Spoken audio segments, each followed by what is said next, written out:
menyampaikan hasil observasi terkait isu petani padi.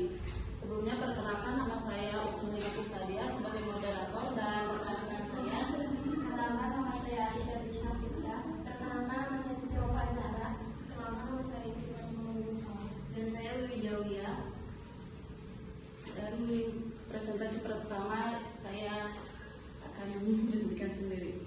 Isu petani padi di Kampung Sukasari, Desa Mekarjaya. Identitas narasumber: nama Bapak Ujang Mukmin, usia 55 tahun, pekerjaan petani padi.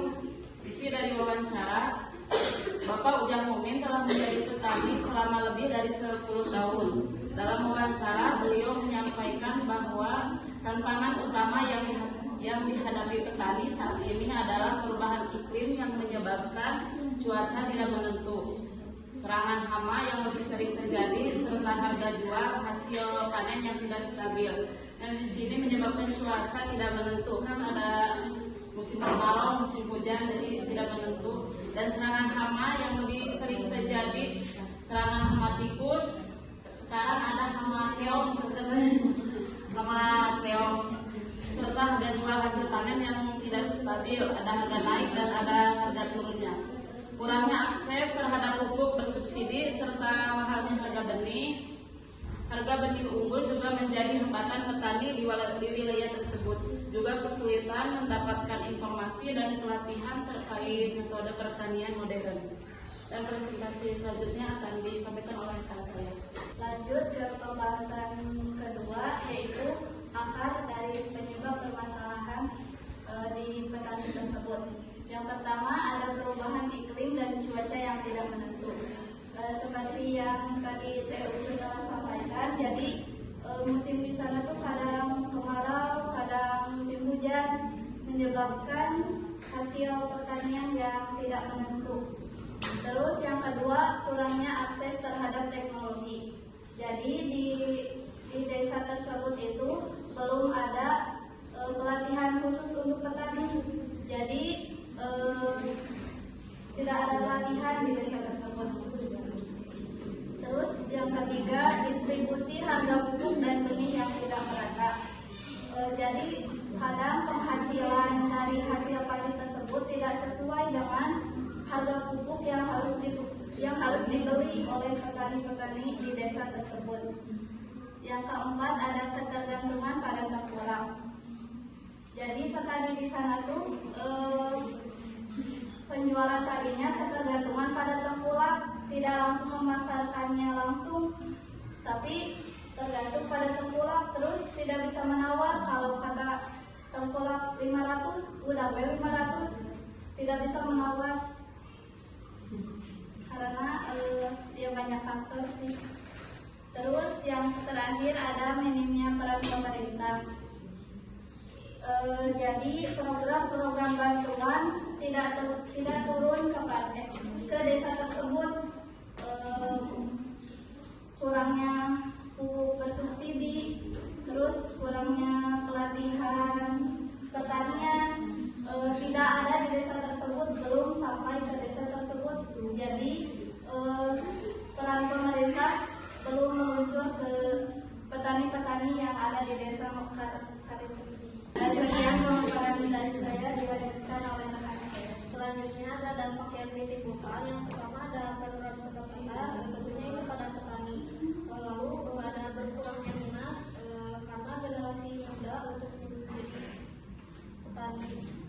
Terus ada migrasi penduduk desa untuk dari desa ke kota untuk mencari pekerjaan alternatif.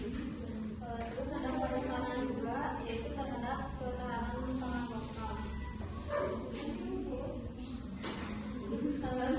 Di sini juga ada pihak yang terdampak. Yang pertama ada petani beserta keluarga mereka, lalu pedagang kecil yang menggantungkan pasokan hasil pertanian. Yang terakhir ada masyarakat desa yang bergantung pada pertanian sebagai sumber mata pencaharian. Lalu ada solusi praktik untuk petani dan kelompok petani. Yang pertama, bentuk kelompok kecil swadaya. Jadi membuat kelompok kecil dari 3 sampai 5 orang petani untuk membuat jadi buat kelompok kecil. Lakukan pertemuan dengan warga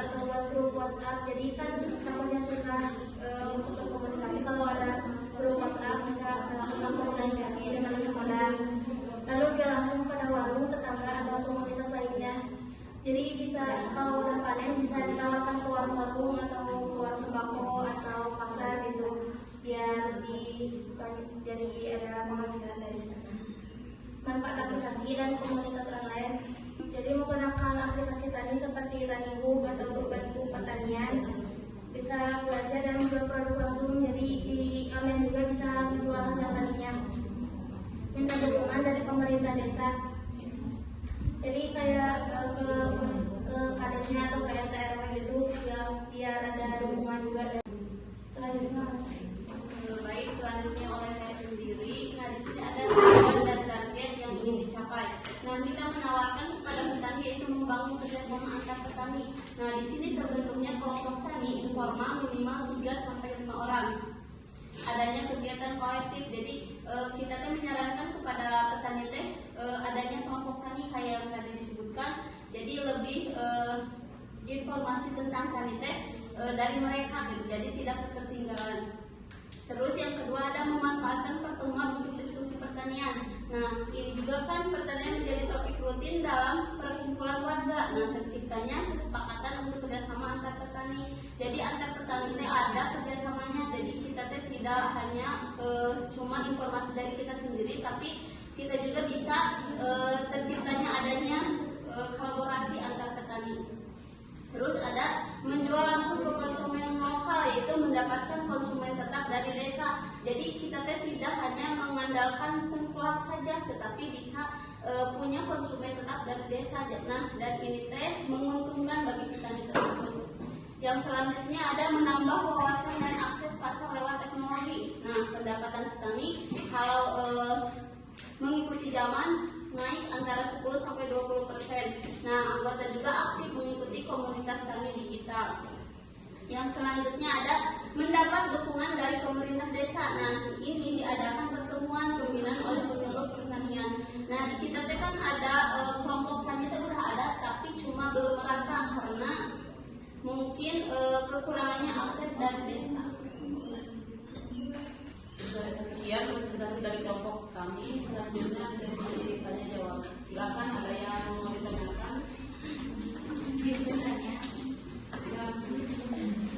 Perkenalkan, saya dari kelompok 6, izin bertanya. Kan tadi ada istilah tengkulak. Ya, iya. Satu pertanyaan. Kita masih bingung apa sih yang dimaksud dengan tengkulak itu? Oke, izin menjawab dari pertanyaan Sophie. Tengkulak apa sih tengkulak? Tengkulak teh kayak yang kalau kita teh bandar, tahu bandar? Kita kayak bandar gitu, nyanakan, jadi langsung ku tengkulak teh diborongkan jaringan. Ini teh ada berapa hektar, ku saya dibeli gitu. Tengkulak teh kayak bandar gitu. Bebas. Bandar. Kirain Sekian presentasi dari kelompok kami. Mohon maaf, masih banyak kekurangan dan kesalahan. Assalamualaikum warahmatullahi wabarakatuh. Waalaikumsalam warahmatullahi wabarakatuh.